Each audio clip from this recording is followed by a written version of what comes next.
नमस्कार दोस्तों, मैं अखिलेश सर आप सभी लोगों का स्टडी 91 पर बहुत बहुत स्वागत करता हूं मित्रों। और जैसा कि आप देख पा रहे हैं, आज पुनः मैं हिंदी की डेमो क्लास लेकर के आया हूं आपके लिए। जैसा कि सारी चीज़ें आपको बता दी गई, कल इन्फॉर्मेशन पूरी दे दी गई है आपको। डेमो क्लास ये हमारा 5वां है। इसके पहले मेरी 4 वीडियो आप तक पहुंच चुकी हैं, ठीक है। आज ये हमारी 5वीं क्लास है, डेमो के रूप में आपके सामने जा रही है। और जितने लोग हैं, अगर चीज़ें अच्छी लगती हैं, और हम लोगों ने एक सुपर टेट का स्पेशल बैच लॉन्च किया है।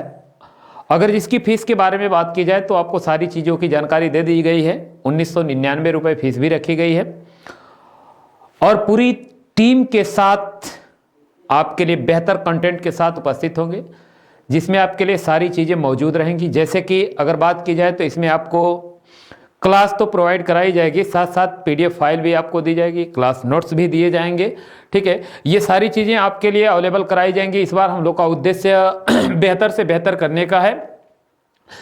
सहायक अध्यापक भर्ती को देख करके हम लोगों ने जो प्लान बनाया है, उस प्लान को लेकर के काफ़ी मेहनत हम लोग कर रहे हैं, और ये सारी मेहनत कहीं ना कहीं आपके लिए है। तो हम आपसे यही कहेंगे मित्रों कि फटाफट अपना रजिस्ट्रेशन करा लीजिए, और रजिस्ट्रेशन कराने के बाद आप तुरंत पेड क्लास में आ जाएं। आप ऐप को डाउनलोड कर लीजिएगा, और ऐप को डाउनलोड करने के बाद उसमें से सारी डिटेल आपको मिल जाएगी। वहाँ से आप अपना रजिस्ट्रेशन ले लीजिए, रजिस्ट्रेशन करा करके सारी चीज़ों की जानकारी लेते रहें। अरे तो वेबसाइट पर जाएंगे, स्टडी 91 की वेबसाइट पर, वेब पर भी सारी सूचनाएं मिल जाएंगी। कॉन्टैक्ट नंबर पर जाएंगे, वहाँ से सारी चीज़ें मिल जाएंगी। यूट्यूब पे स्टडी 91 डालिए, पूरी की पूरी इन्फॉर्मेशन मिल जाएगी, ठीक है। तो आइए अब हम सीधे चलते हैं आज के अपने 5वें डेमो क्लास के रूप में। मैं अखिलेश सर आप सभी लोगों का पुनः एक बार स्वागत करता हूं मित्रों, ठीक है। पुनः एक बार मैं आप लोगों का स्वागत करता हूं। तो आइए इसी बात पर हम आपको एक अच्छा सा मुक्तक सुनाता हूं, उसके बाद आगे बढ़ता हूं। मैं तुझे जान लूं, तू मुझे जान ले, मैं तुझे जान लूं, तू मुझे जान ले, मैं भी पहचान लूं, तुम भी पहचान ले।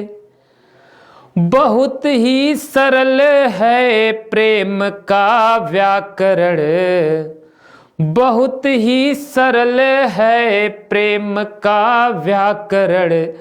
तू मेरी मान ले, मैं तेरी मान लूं, तू मेरी मान ले, मैं तेरी मान लूं। नमस्कार दोस्तों, अब देखें चलते हैं आज के अपने अगले सेशन डेमो क्लास 5 पर। सीधे हम आपसे बात करते हैं। आइए देखें, आज जो हमारी 5वीं क्लास है, इसके पहले हमने स्वर के वर्गीकरण पर पूरी की पूरी बात की थी, और आज जो हम आपसे बात करने वाले हैं वह व्यंजन के बारे में बात करेंगे। किससे बात करेंगे? व्यंजन। सबसे पहले हम ये जानते हैं कि यह जो व्यंजन शब्द है यह बना किससे है? तो यह विधन अंजन से बना है। किससे बना है? विधन अंजन से क्या बना है? व्यंजन बना है। एक एक बात को समझना है। विधन अंजन, वी का मतलब क्या होता है ये जानेंगे, अभाव होता है, अथवा हम इसी को कमी भी कहते हैं, ठीक है। अभाव अथवा कमी भी कहते हैं। अगर हम अंजन के बारे में बात करें, अंजन के अर्थ को जो हम ग्रहण करते हैं तो वह हम स्वर ग्रहण करते हैं। क्या ग्रहण करते हैं? स्वर ग्रहण कर लेते हैं। कि अंजन का अर्थ हमने क्या लिया? स्वर लिया। क्या लिया? स्वर। तो ऐसे वर्ण जिनमें स्वरों का अभाव हो, चाहे कमी हो, उसे क्या कहेंगे? व्यंजन कहेंगे। अब देखें परिभाषा, इससे अगर आप बनाएंगे तो क्या बनेगी कि ऐसे वर्ण जिनमें स्वरों का अभाव होता है, जिनमें स्वरों का अभाव होता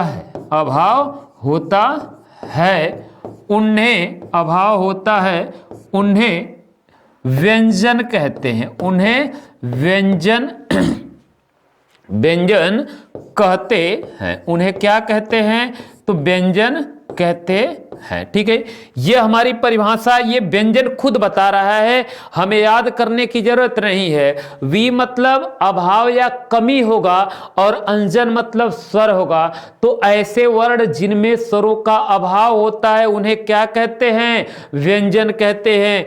ऐसे वर्ण जिनमें स्वरों की कमी होती है उनको क्या कहते हैं? तो व्यंजन के नाम से जानते हैं। अब इसकी किताबी परिभाषा क्या आती है उसको जान लीजिए, अथवा देखें किताबी परिभाषा क्या कहती है कि वे वर्ण जो स्वरों की सहायता से बोले जाते हैं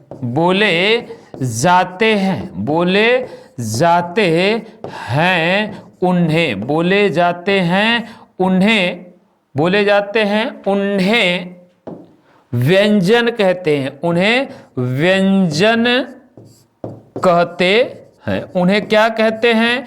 तो उन्हें व्यंजन के नाम से जानते हैं। देखें कहा क्या गया कि वे वर्ण जो स्वरों की सहायता से बोले जाएं उनको क्या कहेंगे? व्यंजन। मतलब जिनके बोलने के लिए स्वर की आवश्यकता पड़े उन्हें भी व्यंजन कहेंगे, और जिनमें स्वरों का अभाव होगा उनको भी क्या करेंगे? व्यंजन कहेंगे। ये दोनों परिभाषाएं एक ही हैं, बस घुमाया गया। इनको क्या किया गया? घुमाया गया है। अब आगे बात करें, अगर इनकी हम संख्या की बात करें, इनकी संख्या, अगर इनकी संख्या कभी भी आपसे पूछी जाए तो व्यंजन की जो संख्या होती है कितनी होती है? 33 होती है। कितनी होती है? 33 होती है। 33 अपने आप में एक बेहद महत्वपूर्ण संख्या होती है, जहां से इसका संबंध रस से भी होता है। अगर संचारी भावों की संख्या भी देखी जाए तो कितनी होती है? 33 होती है। हिंदी में व्यंजनों की संख्या कितनी है? तो व्यंजनों की संख्या भी आपकी कितनी आती है मित्रों? 33 आती है। अब इसके बाद आता है कि इनके भेद कितने हैं। ठीक है, भेद या भाग कितने हैं? व्यंजन के भाग या भेद कितने होते हैं?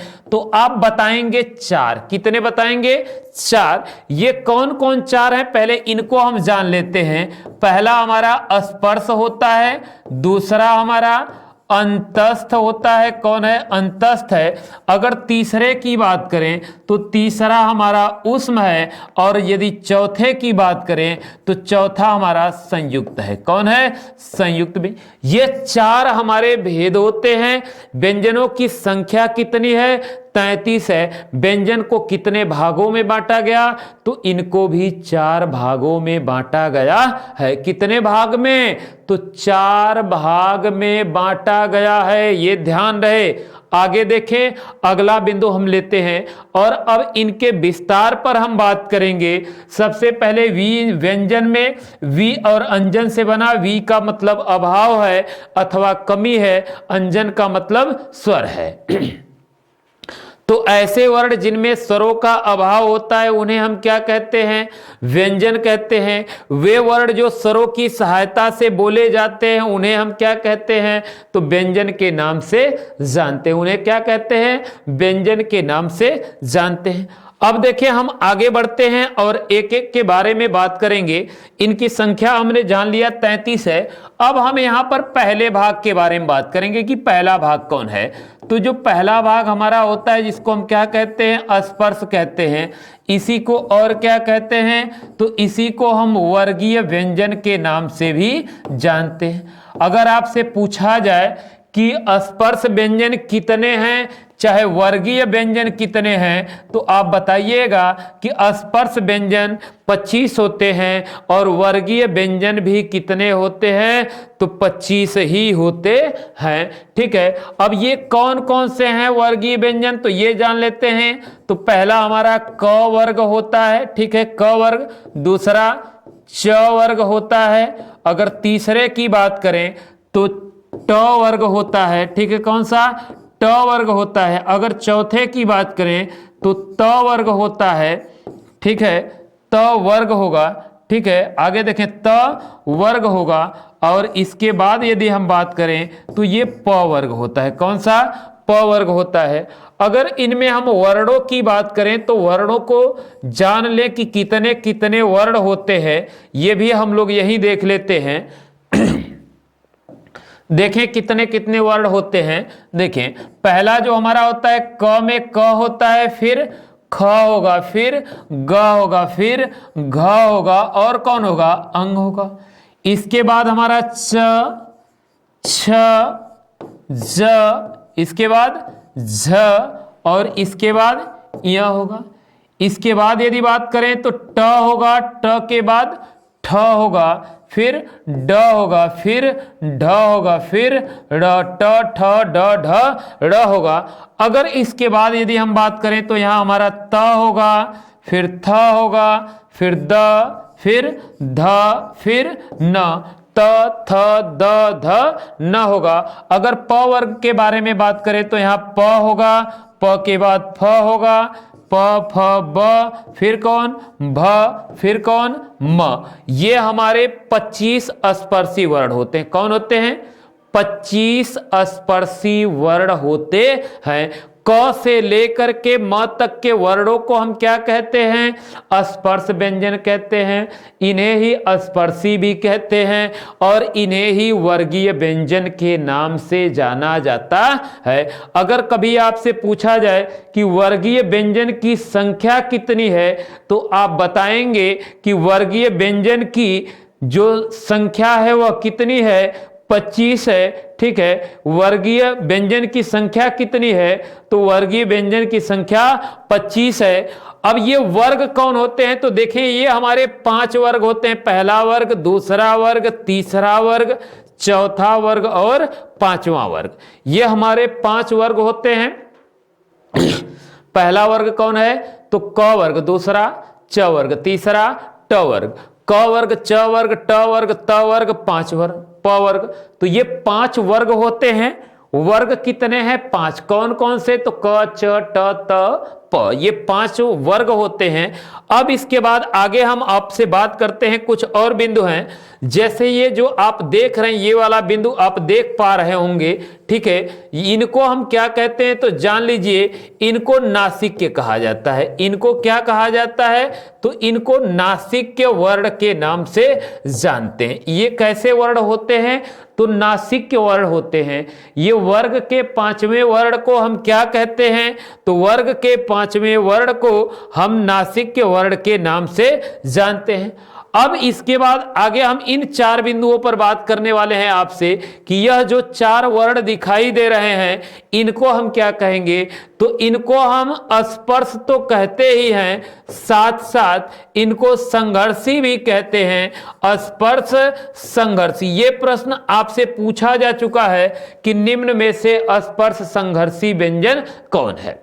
तो अगर स्पर्श संघर्षी आपसे प्रश्न पूछा जाए तो आप बताएंगे कि च, छ, ज, झ, च, छ, ज, झ। ये क्या है, च, छ, ज, झ, तो स्पर्श संघर्षी है। ये वर्ग के जो 5वें वर्ण होते हैं, कौन होते हैं, तो इनको नासिक्य कहा जाता है।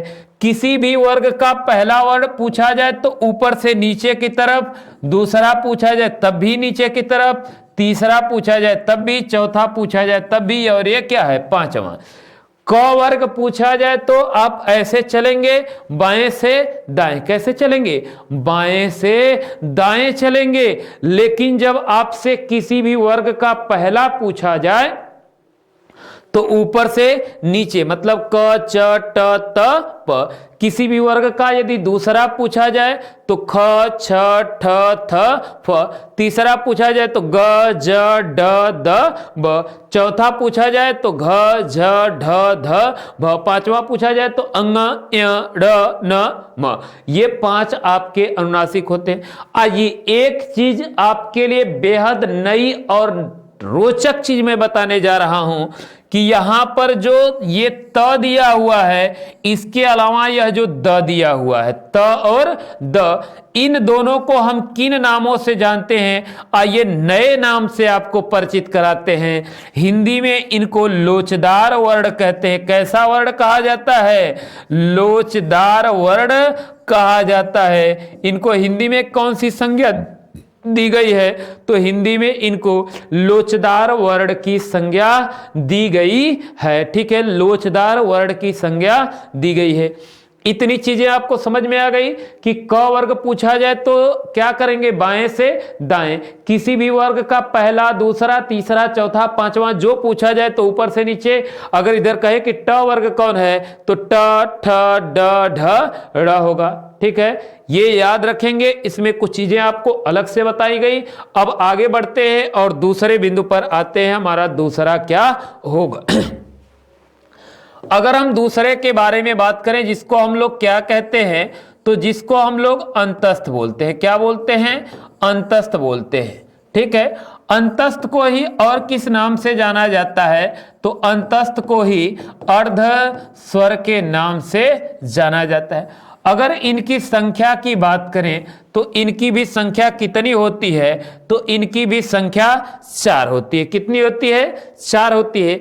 आइए देख लेते हैं 4 कौन कौन से हैं। तो य, र, ल, व, य, र, ल, व, ये 4 मैं जो बताने जा रहा हूं NCERT के अनुसार इनको बताने जा रहा हूं। इनके प्रश्नों को आपको जानना होगा। प्रश्न कैसे पूछे जाते हैं, कैसे पूछे जाएंगे। ठीक है, ये और क्या होता है ये जान लें कि यह स्वर व व्यंजन, स्वर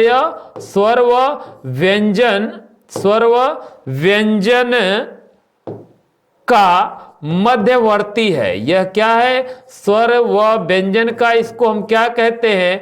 मध्यवर्ती कहते हैं। आपसे पूछा जाए यदि कि स्वर और व्यंजन का मध्यवर्ती किसे माना गया है तो स्वर और व्यंजन का जो मध्यवर्ती है वह कौन है? अंतस्थ होगा, चाहे अर्धस्वर इसी को कहते हैं। अब NCERT जो यह को कहता है कि यह पूर्ण अर्धस्वर है। क्या है? पूर्ण अर्धस्वर। अगर पूछा जाए कि पूर्ण अर्धस्वर की संज्ञा किसे दी गई है तो यह को बताएंगे, या अर्धस्वर पूछा जाए तब भी क्या जवाब देंगे? यह देंगे। ठीक है, र को NCERT क्या मानता है? लुंठित मानता है। क्या मानता है? लुंठित। इसी को और किस नाम से जानते हैं तो प्रकंपित के नाम से जानते हैं। क्या जानते हैं? प्रकंपित। इसी को हम कंपन जात भी बोलते हैं। क्या बोलते हैं? कंपन जात वर्ण के नाम से भी जानते हैं। ठीक है, आगे अगर ल के बारे में बात करें तो इसको हम पार्श्विक कहते हैं। क्या कहते हैं? पार्श्विक कहते हैं। इसको और क्या कहा जाता है?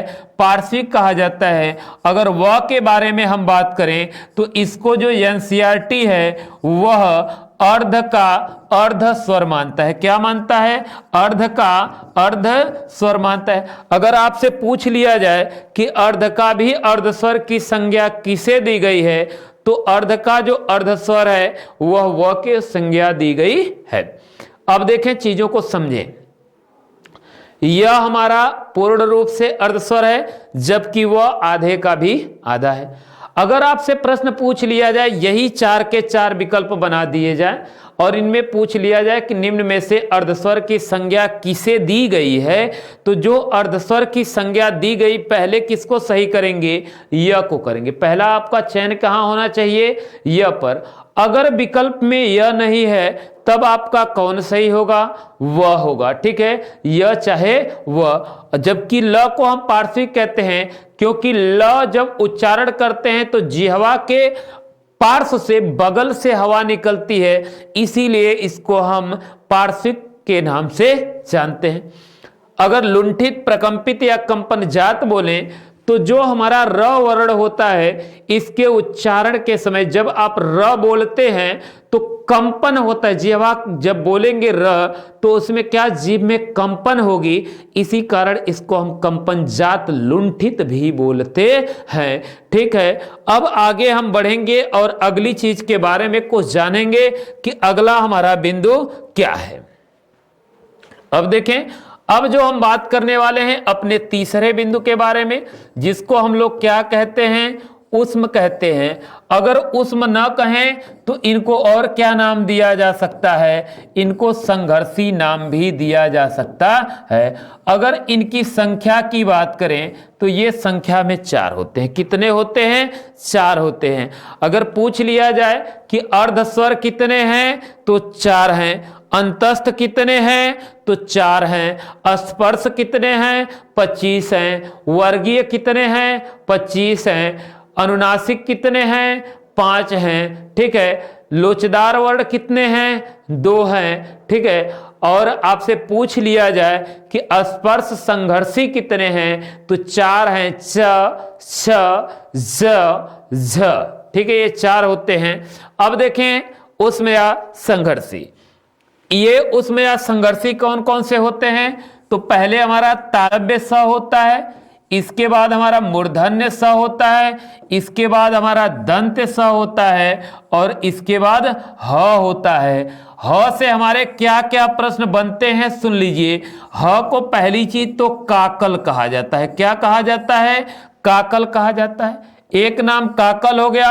अगर दूसरे नाम की बात करें तो इसी को काकल्य भी बोलते हैं। क्या कहते हैं? काकल्य भी बोलते हैं। 2 नाम हो गया आपके सामने, ध्यान देंगे कि इसके हमने 2 नाम बता दिए, एक तो काकल कहेंगे, दूसरा काकल कहेंगे।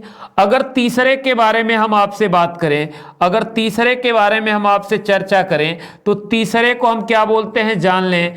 इसको स्वर यंत्र मुखी के नाम से भी जानते हैं। अगर चौथे के बारे में बात करें तो इसको हम हंस वर्ण भी बोलते हैं। कौन सा वर्ण बोलते हैं? हंस वर्ण के नाम से जानते हैं। अगर अगले के बारे में बात करें तो इसको हम लोग योगी वर्ण भी बोलते हैं। क्या बोलते हैं? योगी वर्ण के नाम से भी जानते हैं। और यदि बात करें तो इसे हम बोध वर्ण कहते हैं। क्या कहते हैं? बोध वर्ण के नाम से भी जानते हैं। इसको हमने क्या नाम दिया? बोध वर्ण नाम दिया। इसी को बोध की जगह पर बोध न देगा तो इसे ज्ञानी वर्ण भी कहा जा सकता है। क्या कह सकते हैं? ज्ञानी वर्ण की भी संज्ञा दी जा सकती है, ठीक है। ये इसके कुछ महत्वपूर्ण नाम हैं कि काकल्य कौन है तो ह है, काकल कौन है ह है, स्वरयंत्र मुखी कौन है ह है, हंस वर्ण कौन है ह है, योगी वर्ण कौन है ह है, बोध वर्ण कौन है ह है, ज्ञानी वर्ण की संज्ञा किसे दी गई? ह को दी गई है, ठीक है। ये कुछ महत्वपूर्ण नाम हैं, इन नामों को याद करना होगा क्योंकि यहां से भी आपके प्रश्न आते हैं। अब हम आगे बढ़ेंगे और अगली चीज देखेंगे, अगला हमारा बिंदु क्या आएगा। देखें, अब हम भेद पर चौथे आ चुके हैं। जो हमारा चौथा भेद होता है जिसको हम संयुक्त कहते हैं। क्या कहते हैं? तो संयुक्त व्यंजन कहते हैं। इसका क्या एक नाम मिला? संयुक्त व्यंजन मिला। इसी को हम और क्या कहते हैं? तो इसी को हम मिश्रित व्यंजन भी बोलते हैं। क्या बोलते हैं? मिश्रित व्यंजन कहते हैं। अगर मिश्रित व्यंजन के अलावा बात करें, एक महत्वपूर्ण नाम क्या है? तो इसको हम विशिष्ट व्यंजन भी कहते हैं। इसको क्या कहते हैं? तो इसको हम लोग विशिष्ट व्यंजन के नाम से जानते हैं। ये संख्या में कितने होते हैं? तो ये 4 होते हैं। संख्या कितनी है इनकी? 4 है। आइए देख लेते हैं 4 कौन है। तो ये हमारा एक तो छ होता है, दूसरा त्र है, छत्र, और तीसरा ज, और चौथा स्र। ये 4 हिंदी में ऐसे वर्ण हैं जिनको संयुक्त व्यंजन, विशिष्ट व्यंजन अथवा मिश्रित व्यंजन के नाम से जानते हैं। ये कौन कौन निर्माण कैसे हुआ है? तो ध्यान रखेंगे, इसका निर्माण आधा क और मूर्धा स से हुआ है, जबकि इसका निर्माण आधा त और पूरा र से हुआ है, जबकि इसका निर्माण आधा ज और य से हुआ है। और इसके निर्माण के यदि हम बात करें तो आधा स और पूरा र से हुआ है। अब देखें, इनका दूसरा रूप भी आपसे प्रश्न पूछा जा सकता है, तो उन रूपों पर भी मैं आपसे बात कर लेता हूं कि कौन कौन से वे रूप हो सकते हैं। आइए उन रूपों को भी देख लेते हैं। तो पहला तो मूर्धा स रहेगा, ठीक है। ये क हुआ, मूर्धा स को भी आधा करेंगे तो बाहर क्या आएगा? अ आएगा। उसी प्रकार से इसको तोड़ेंगे तो आधा त और र को भी हलंत करेंगे तो बाहर क्या आएगा, अ आएगा। अगर इसके बारे में बात करें तो आधा ज, इसके बाद पूरा य था, इसको तोड़ेंगे तो क्या होगा, अ होगा। अगर इसके बारे में बात करें तो तालु स आधा, फिर आधा र और कौन, अ होगा। यह भी रूप इनका सही है और यह भी रूप सही है। अगर पहली प्राथमिकता देना होगा तो इनको देंगे, दूसरी प्राथमिकता इनको देंगे। अगर विकल्प में इधर वाला बिंदु नहीं दिया है, प्राथमिक वाला बिंदु नहीं दिया है, तो ऐसे में जो पद बना होगा वही हमारा सही होगा। ठीक है, ये संयुक्त व्यंजन होते हैं। इन अगर चारों के प्रयोग के बारे में बात करें तो हमेशा इनसे बना हुआ शब्द क्या होता है, तत्सम होता है। इन चारों का प्रयोग किस प्रकार के शब्दों में किया जाता है, तो इन चारों का जो प्रयोग होता है तत्सम शब्दों में किया जाता है। किस प्रकार के शब्दों में करते हैं, तो तत्सम शब्दों में करते हैं। इनका प्रयोग किस प्रकार के शब्दों में होता है, तो याद रखेंगे इनका जो प्रयोग होता है तत्सम शब्दों में होता है। अब आगे बढ़े, अगला बिंदु देखें, अगला क्या है। अगर और आगे बढ़े तो एक हमारा आता है जिसको हम क्या क्या नाम देते हैं, एक तो जिसको हम द्विगुण कहते हैं। ठीक है, एक नाम इसी को और क्या दिया जाता है, उत्क्षिप्त कहा जाता है। ठीक है, एक इसी को क्या कहते हैं, द्विगुण कहते हैं, एक उत्क्षिप्त कहते हैं, एक इसी को और हम किस नाम से जानते हैं, तो ताड़न जात के नाम से जानते हैं। किस नाम से जानते हैं, ताड़न जात के नाम से जानते हैं। इसी को और क्या कहते हैं, अतिरिक्त कहते हैं। क्या कहते हैं, अतिरिक्त भी कहते हैं। ठीक है, और बात करें तो इसी को निमित्त के नाम से भी जाना जाता है। अगर संख्या की बात करें तो ये संख्या में कितने होते हैं, तो 2 होते हैं। ये संख्या में कितने हैं, तो याद रखिएगा कि इनकी संख्या 2 होती है। अब ये कौन कौन से हैं, तो जान लेते हैं। ये ट वर्ग के तीसरे और चौथे वर्ण होते हैं। इनके नीचे एक बिंदु लगाते हैं। इस बिंदु के नाम को मैंने जिक्र किया था, बताया था, जान ले, पुनः एक बार बता दे रहा हूं। यह जो नीचे बिंदु लगता है, इस बिंदु का जो नाम है वह कौन सा है, ताड़न जात है। क्या नाम है, ताड़न जात चिन्ह बोलते हैं। कौन सा चिन्ह है, ताड़न जात चिन्ह। अब ये दोनों ऐसे पद होते हैं, ठीक है, ये दोनों ऐसे पद होते हैं जिनका प्रयोग हमेशा किस में होगा, तद्भव में होगा। जिनका प्रयोग हमेशा किस में होता है, याद रखेंगे कि इन दोनों का जो प्रयोग होगा हमेशा तद्भव शब्दों में होता है। कभी भी तत्सम शब्दों के साथ इनका प्रयोग नहीं किया जाता है, क्योंकि इनका जो विकास हुआ है वह हिंदी में हुआ है, संस्कृत में नहीं हुआ है। तो संस्कृत में इनका विकास नहीं हुआ, बल्कि कहां पर हुआ, बल्कि इनका प्रयोग जो अब हम देखते हैं तो इनका प्रयोग हिंदी में हुआ है, मतलब तद्भव शब्दों के में हुआ। इसीलिए इन दोनों से बने हुए जो भी पद आपके सामने आएंगे वे केवल केवल क्या कहलाएंगे, तद्भव के नाम से जाने जाएंगे। कौन से नाम से, तद्भव के नाम से जाने जाएंगे। अब देखें, आगे हम बढ़ेंगे और अगले बिंदु को लेंगे, तो उससे पहले मैं आपको थोड़ी गणना करवा दूं कि हमने पढ़ा क्या।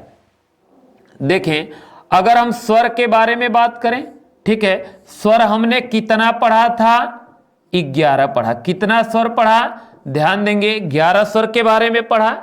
और इसके बाद अगर अगला हम नाम लें तो जिसको हमने आपको क्या बताया था, अयोगवाह बताया था। क्या बताया था, अयोगवाह। ये हमने आपको कितना बताया, तो 2 बताया। इसके बाद यदि अगले की बात करें तो हमने आपको स्पर्श पढ़ाया। स्पर्श की संख्या कितनी रही, 25 रही। इसके बाद आगे हमने आपको क्या पढ़ाया, तो अंतस्थ पढ़ाया। क्या पढ़ाया, अंतस्थ पढ़ाया। अगर इसकी संख्या की बात करें तो 4 रही। इसके बाद यदि आगे हम बढ़ें तो उष्म आपको पढ़ाए और उष्म की संख्या भी कितनी रही, 4 रही। और इसके बाद यदि हम बढ़ें आगे की तरफ तो वो हमने क्या पढ़ा, संयुक्त पढ़ा। क्या पढ़ा, संयुक्त पढ़ा। और संयुक्त में हमने कितना पढ़ा, 4 पढ़ा। इसके बाद जो अगला नाम आता है जिसको हम क्या बोलते हैं, द्विगुण बोलते हैं। क्या बोलते हैं, द्विगुण बोलते हैं। अगर द्विगुण की बात करें तो ये संख्या में कितने थे, 2 थे। अब इनका हम योग करेंगे। अब क्या करेंगे, योग करेंगे, और योग करके हम देखेंगे कि कुल वर्णों की संख्या कितनी होती है। तो 1 2 3 5 8 4 12 4 16 4 20 2 22 हो जाएगा। और हासिल कितनी, 2। तो यहां जोड़ेंगे 2 1 3 और 3 2 5। इस प्रकार से हिंदी के ये हमारे क्या होते हैं, 52 वर्ण होते हैं। इस प्रकार से हिंदी के हमारे कितने वर्ण हो जाते हैं, तो ये हमारे 52 वर्ण बन करके तैयार हो जाते हैं। इन्हीं का प्रयोग हिंदी वर्णमाला में किया जाता है। अब देखें आगे हम बढ़ेंगे, कुछ और चीजें आपको बताएंगे इसमें।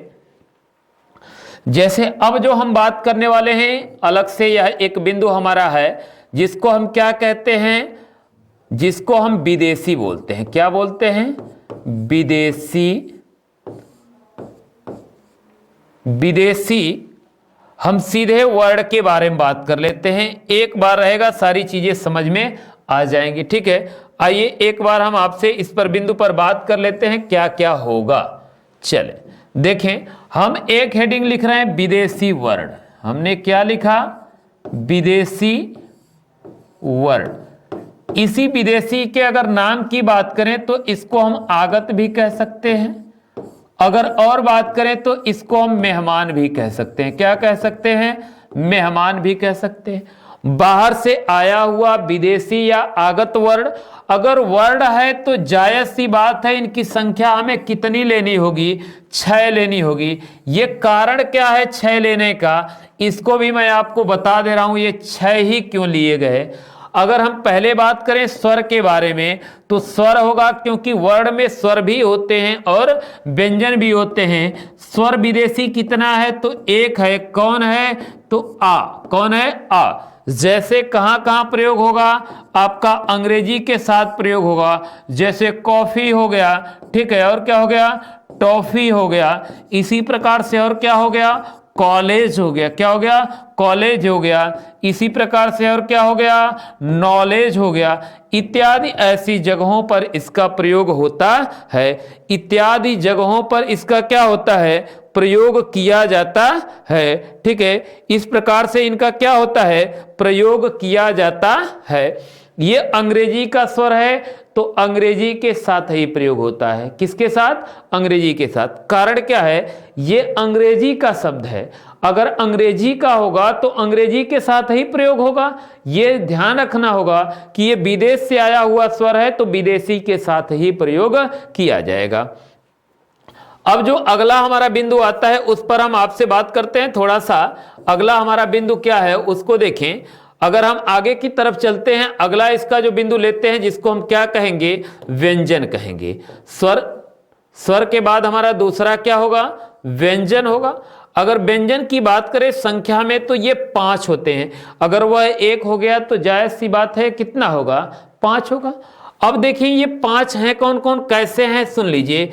एक हमारा क है तो ख है तो ग है तो ज है तो फ है।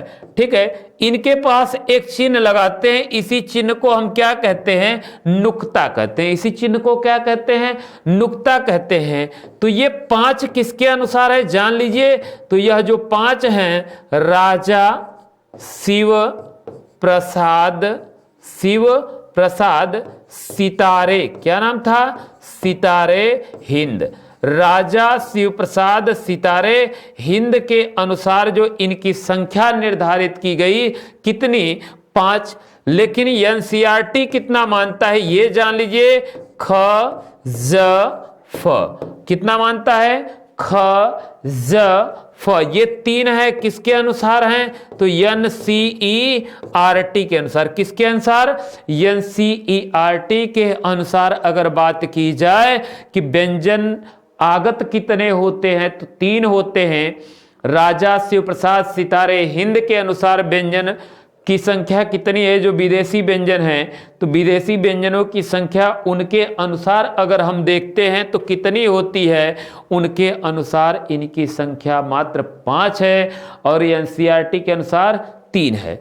अब आगे देखें, एक बिंदु मैं बता रहा हूं आपको ज और फ के बारे में। ये क्या है, ज फ, ये हमारा क्या है, वर्तमान प्रचलित रूप है, वर्तमान प्रचलित रूप है। अगर वर्तमान समय में प्रचलित रूप देखा जाए तो कितने हैं, 2 रह चुके हैं। अब इनको समझना क्या है, अगर आपसे कभी प्रश्न पूछ ले और यहीं से बनाना शुरू करे तो सबसे पहले कोई बनाए प्रश्न, ठीक है, तो देख लेना नुक्ता किसमें है। अगर नुक्ता है तो उसमें पहली प्राथमिकता किसको देना होगा, या तो ज को, नहीं तो फ को। किसको दोगे, ज चाहे फ, ज होगा चाहे फ को आप क्या करेंगे, पहली प्राथमिकता देंगे, ठीक है, ज अथवा फ को आप क्या करेंगे, पहली प्राथमिकता देंगे। तो ये हमारा क्या बन के तैयार हो जाता है, तो विदेशी वर्ण बन के तैयार हो जाते हैं, आगत वर्ण बन के तैयार हो जाते हैं, मेहमान वर्ण बन करके तैयार हो जाता है, ठीक है। अब आगे की तरफ और हम बढ़ेंगे, थोड़ा सा और देखें। आइए हम आपको बताते हैं, अगले बिंदु को लेते हैं और अगला बिंदु हमारा क्या है उसको समझें आप, ठीक है। आइए देखते हैं अगला हमारा बिंदु क्या है, उसको हम बात करते हैं आपसे, उस बिंदु को लेकर के समझते हैं कि हमारा अगला बिंदु क्या है। आए अब हम बात करते हैं उसी प्रकरण को लेकर के, ठीक है। देखें अगला बिंदु क्या है। अगर आगे हम जब बात करते हैं इसमें समझते हैं, तो हमने व्यंजन को पूरा पढ़ लिया, अब यहां से वर्गीकरण आएगा, ठीक है। अब क्या आएगा, वर्गीकरण एक शीर्षक आता है, वर्गीकरण मतलब बंटवारा आएगा। अब क्या होगा, बंटवारा होगा, ठीक है। अगर बंटवारा में जब हम पहला बंटवारा करते हैं तो वह प्राणत्व होता है। क्या होता है, प्राणत्व के आधार पर, प्राणत्व के आधार पर व्यंजनों का वर्गीकरण, व्यंजनों का वर्गीकरण, प्राणत्व के आधार पर व्यंजनों का वर्गीकरण। अगर बात करें कितने होते हैं, तो 2 होते हैं। प्राणत्व के आधार पर व्यंजनों को कितने भागों में बांटा गया, तो 2 भागों में बांटा गया। हमारा पहला कौन है, तो पहला हमारा अल्प प्राण है। क्या है, अल्प प्राण, पहला कौन सा बिंदु है, तो अल्प प्राण है। अगर दूसरे के बारे में बात करें तो दूसरा जो हमारा होता है, अगर दूसरे के बारे में देखा जाए तो जो दूसरा हमारा होगा जिसको हम क्या कहेंगे, महाप्राण कहते हैं। क्या कहते हैं, महाप्राण के नाम से जानते हैं। सबसे पहले इसको हम समझ लेते हैं। देखें ये हमारा एक बिंदु है प्राण, प्राण का शाब्दिक अर्थ अगर बात की जाए तो क्या होगा, हवा होगा। प्राण का शाब्दिक अर्थ क्या होता है, हवा होता है, ठीक है। अब इसमें जब हम बात करते हैं, इन चीजों को समझते हैं, तो हमारे बिंदु क्या आते हैं। प्राण का अर्थ तो हवा निकल गया, अल्प मतलब थोड़ा होता है, प्राण मतलब हवा है, अल्प का मतलब थोड़ा है और प्राण मतलब हवा है। तो क्या कहेंगे कि ऐसे वर्ण, क्या कहेंगे, ऐसे वर्ण जिनके उच्चारण के समय हमारे मुख से हवा कम निकलती है, हमारे मुख से हवा कम निकलती है, उन्हें अल्प प्राण कहेंगे। ऐसे वर्ण जिनके उच्चारण के समय हमारे मुख से हवा ज्यादा निकलती है, उसे क्या कहेंगे, महाप्राण के नाम से जानते हैं। उन्हें क्या कहते हैं, तो उन्हें महाप्राण के नाम से जानते हैं, ठीक है। तो ये हम हटाते हैं और बताते हैं कुछ और चीजों को आपको इसमें। और तो आइए अब आगे बढ़ते हैं और अगले बिंदु को देखते हैं। अल्पप्राण किसे कहेंगे, कि ऐसे वर्ण जिनके उच्चारण के समय मुख से हवा कम निकले।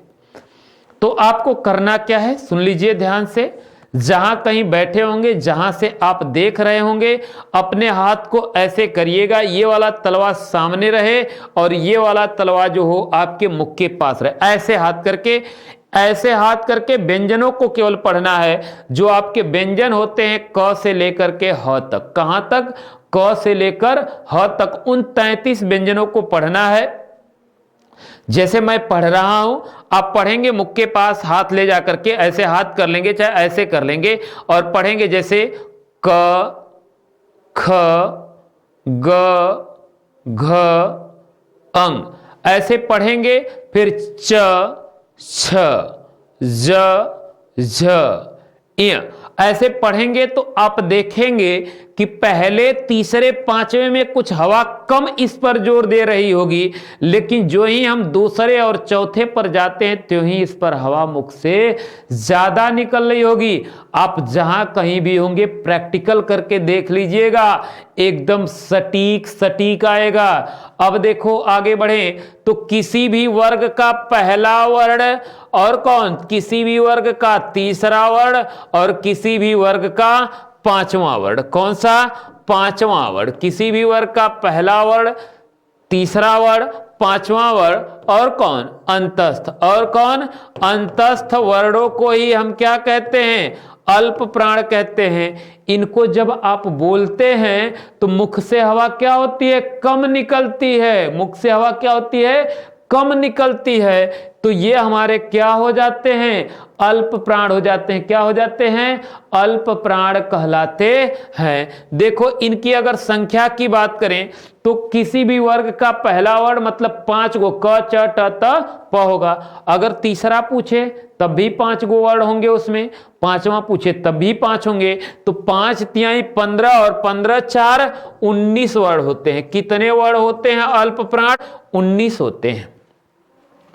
अब देखिए वर्ग में से क्या बचा, तो किसी भी वर्ग का दूसरा बच गया और कौन, किसी भी वर्ग का चौथा। और जब अंतस्थ हो गया तो बचा क्या हमारा, उसमें बचा। इनकी अगर संख्या की बात करेंगे तो ये हमारे 14 वर्ण होते हैं। अगर इन दोनों को आप जोड़ देंगे तो ये कुल 33 वर्ण हो जाएंगे। और यही जो हमारे 33 होते हैं ये कहीं ना कहीं क्या होते हैं, कहीं ना कहीं यही हमारे व्यंजन होते हैं। ठीक है, अगर याद करने की बात आए तो कैसे याद करेंगे, सुन लीजिए। अल्प प्राण बड़ा है तो यह मान भी बड़ा है। ठीक है, 1 3 5 3 गो है। अब इसमें देखें अंतस्थ है, तो अगर हम चाहें इसको अल्प प्राण बड़ा तो इसका मान भी बड़ा। मैं थोड़ा सा इसको गिनती के रूप में लिख दे रहा हूं ताकि और आसान हो जाए चीजें। ठीक है, देखें मैं इसको गिनती के रूप में लिख दे रहा हूं। जैसे किसी भी वर्ग का पहला हो गया, किसी भी वर्ग का तीसरा हो गया, किसी भी वर्ग का पांचवा। इसमें कौन होगा, दूसरा और चौथा। अब देखें अल्प प्राण, अल्प प्राण बड़ा है तो इसका मान भी बड़ा है क्योंकि 135 है। और यहां क्या है, अंतस्थ है। ठीक है, अ पहले आता है तो अंतस्थ है, उ बाद में आता है तो नीचे उसमें है। अगर हम इनको देखें अल्प प्राण बड़ा तो इसका मान बड़ा, महाप्राण इसकी अपेक्षा महाप्राण छोटा है तो 135 की अपेक्षा इसका मान भी क्या है, छोटा है। अब हिंदी में अ पहले आता है, गिनती में 1 पहले आता है और अ पहले आता है। हम देख रहे हैं कि अ यहां भी है, यहां भी है, अ पहले आता है, गिनती में 1 भी पहले आता है। तो पहले आने वाले क्या हैं, पहले नंबर पर हैं, और उनसे बाद आने वाले क्या हैं, बाद वाले नंबर पर हैं। जैसे अ के बाद म आएगा, 1 के बाद ही 2 आएगा, अ के बाद ही उ आएगा। तो बहुत ही आसानी से हम लोग क्या कर सकते हैं, याद कर सकते हैं कि 135 अंतस्थ अल्प प्राण, 135 अंतस्थ अल्प प्राण, 24 उष्म महाप्राण, 24 उष्म महाप्राण होते हैं। ठीक है, अब आगे हम बढ़ें और इसमें एक नोट हमें जानना होगा।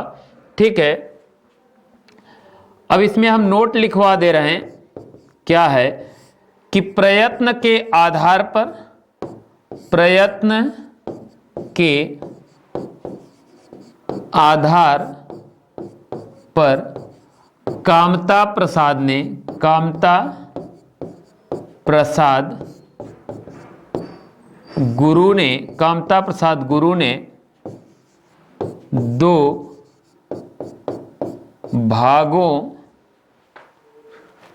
भागों में बांटा है, 2 भागों में बांटा है। ठीक है, प्रयत्न के आधार पर कामता प्रसाद गुरु ने कितने भागों में बांटा है? तो 2 भागों में बांटा है। कितने भागों में? 2 भागों में बांटा है। ठीक है, ये जो 2 भाग में बांटे थे, ये प्रश्न भी पूछा जा चुका है। एक आभ्यंतर प्रयत्न होता है और एक कौन सा? बाह्य प्रयत्न होता है। और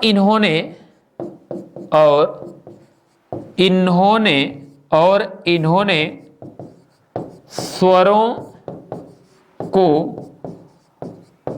अल्प प्राण माना है। अल्प प्राण माना है। और इन्होंने स्वरों को क्या माना है? अल्प प्राण माना है। अगर पूछा जाए कि कामता प्रसाद गुरु के अनुसार स्वरों को किसमें रखा गया, तो अल्प प्राण में रखा गया।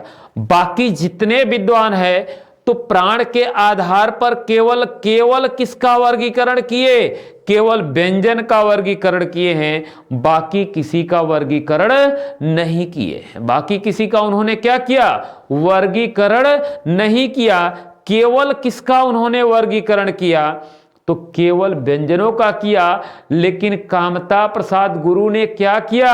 इनका वर्गीकरण किया। किसमें? स्वरों को रख दिया, अल्प प्राण में रख दिया। यह केवल एक विद्वान का मानना है, किसी और भाषाविद का मानना नहीं है। ठीक है, और किसी भाषाविद ने इस बात को नहीं स्वीकारा है।